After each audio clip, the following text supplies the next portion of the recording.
My sister moved in, then walked out with my engagement ring and my husband. My sister called me crying and said she had nowhere to go. I had an extra room. I said, okay. I didn't think it would matter. She brought 2 suitcases and a dog crate filled with ramen cups. She kissed my cheeks and said thank you like it was temporary. At first it was normal. She helped fold laundry and loaded the dishwasher without being asked. My husband, Mark, loved how she rearranged the living room and always laughed at her stupid jokes. Things started feeling off when she showed up at our bed at 3 a.m. asking to talk. She said she couldn't sleep and wanted to talk about old times. Mark gave her a blanket and a cup of tea. I noticed my wine glass was empty the next morning and her hair in our sink. She said she brushed her teeth. I believed her. Then my necklaces went missing. 2 cheap ones and my engagement ring that I never took off. My first thought was, I misplaced it. My second was, my sister stayed in my room that night. I asked her about it and she said she hadn't been in my room. She said she wouldn't take something like that. Mark said maybe I left it at the office. He kissed my forehead like I was paranoid. Things started getting worse when I found texts on Mark's phone while he showered. They were from my sister. Cute pet names, inside jokes, pictures of them at brunch. I screenshot one with a receipt attached, a hotel name, a 2 a.m. check-in. I told myself receipts could be wrong. Maybe work, travel, maybe a friend. Then I found something that changed everything. A Venmo transfer from Mark to my sister the week she moved in. Large. For rent, he claimed. I checked our bank. No such transfer from our joint account. He said he withdrew cash to help her out. He shrugged like that, explained it. Things got messier when I found a photo folder on my sister's laptop labeled Our Last Anniversary. It had selfies of Mark and her smiling in our kitchen holding candles. I confronted them in the kitchen. I didn't raise my voice. I walked through facts, the text, the receipt, the Venmo. My sister cried and said she loved Mark like a brother and didn't know why he sent money. Mark avoided my eyes. For a minute, it looked like I was losing my mind. They said it was innocent. My sister begged. Mark said we were overreacting. Everything fell apart at once the night I stayed up and checked my ring drawer again. It was gone. The velvet box was open and empty. I pulled up the security app on my phone. I had mocked the idea before. There were timestamps. My sister unlocked the front door at 2 a.m. with Mark's key on the morning it disappeared. My feet went cold reading it. I watched the video. They moved quick and quiet. They carried a small cardboard box out the door together at 2:12 a.m. I called them both downstairs. My voice was louder than I planned. I said I knew what I saw and wanted my ring back. My sister put her hands on her face and said she didn't know what I was talking about. Mark said he had no memory of being up that night. Then I played the video on the living room TV. They watched themselves moving through our home in the dark. Their faces went white. My sister swore she was sleepwalking. Mark said he must have been sleepwalking too. They looked ridiculous saying it. I couldn't breathe. After that, Mark started sleeping on the couch. He said he wanted to give me space while we figured things out. He came to bed sometimes he didn't. It got worse when I found my engagement ring listed in a pawn shop app courtesy of a user with my sister's first name. I took screenshots. I called the shop. They claimed someone sold it across town 2 days ago. I called my sister's phone until it went to voicemail. I drove to her ex's apartment to ask if she'd been there. No one had seen her that day. My sister's car was in our driveway. I broke down in the garage and screamed until my throat hurt. Then I grabbed my keys and drove to the pawn shop. They denied everything in person. They said people change names.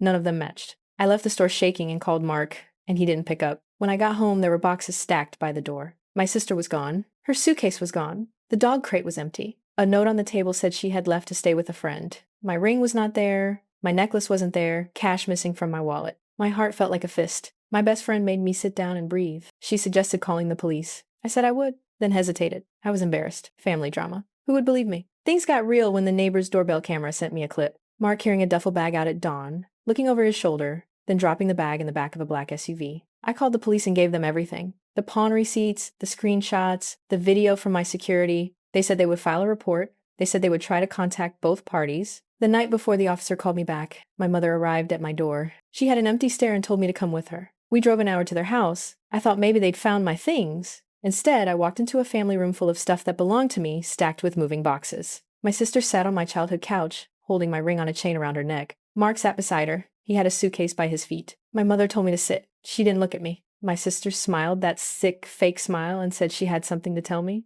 She told me they left together. She told me they loved each other and couldn't live a lie. She said she had met Mark on a late-night walk around our block when she'd been crying and he comforted her and then they kissed. My mother said Mark came to her and asked for permission to be with my sister. She said she had told him to follow his heart. I couldn't move. My phone buzzed with police updates and the officer's last message saying he couldn't force them to come home. That's when my world split. Everything I trusted split into pieces on the floor. My sister wore my ring around her neck like a trophy, and my husband sat beside her like this was normal. My father stood, telling me to be reasonable, to think of my sister. He told me family was complicated. He told me I needed to forgive them to keep the family whole. I laughed then because forgiveness didn't fit what I was feeling. Forgiveness felt like surrender. They packed bags and left the house together that day. They drove away. My sister waved like she was on a vacation. The police said there wasn't enough evidence for theft unless I pressed charges. They suggested a civil motion to recover property. They told me to lock my doors and change my locks. For weeks, I didn't eat much. I slept in my childhood bed at my parents' house and pretended to do normal things. Friends called, coworkers asked if I was okay, and I said yes, because I didn't want to tell anyone the truth. Then I found receipts that made my blood run cold. Charges on Mark's credit card for flights, hotel rooms,